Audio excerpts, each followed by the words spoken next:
நீ 5000 கோடி சம்பாரிச்சிருக்கா குவாரியில, நான் 5000 கோடியை உனக்கு தர்றேன்.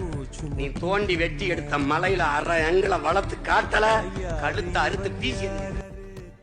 சீமான் இப்படி கோவமா பேசுனதுக்கான ரீசன் என்னன்னு சொல்லிட்டு நான் நிறைய ரெஃபரன்ஸ்ல சர்ச் பண்ணி பார்த்தேன். அப்ப நமக்கு எல்லாத்துக்குமே சகாயம் IAS அவர்களை தெரியும்.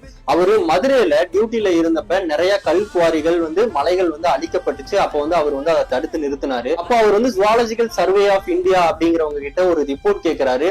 இந்த மலைகள் உருவாக எவ்வளவு நாட்கள் ஆயிருக்கும் அப்படின்னு சொல்லி கேட்கும்போது அந்த ரிப்போர்ட்ல அவங்க சொல்றாங்க, லிட்டரலி ஒரு மலை உருவாக 200 கோடி ஆண்டுகள் ஆகும். அப்போ நீங்க யோசிச்சு பாருங்க, ஒரு மலை உருவாக 200 கோடி ஆண்டுகள் ஆகுறப்ப ஒரே மாசத்துல வெறும் கல்குவாரின்னு சொல்லிட்டு வெடி வச்சு தகர்க்கப்பட்டு அந்த மலைகள் அழிக்கப்படுது. அது மட்டும் இல்லாம சகாயம் IAS அவர்கள் சொல்றாரு, நீங்க 100 ஐன்ஸ்டீனை கூப்பிட்டு வந்தா கூட 1 டன் மலையை உருவாக்க முடியாது. அதோடைய ஆழம் தாங்க முடியாம தான் சீமான் அவர்கள் இந்த மாதிரி கோவப்பட்டு பேசியிருக்காரு. கோபம்ங்கிறது மனித இயல்பு தானே. சீமான் அவர்கள் மேல 1008 விமர்சனங்களும் கிண்டல்கள் கேலிகள் வைக்கப்பட்டாலுமே அவர் வைக்கக்கூடிய அரசியல் முன்னெடுப்புங்கிறத நம்ம யாருமே நிராகரிக்கவே முடியாது.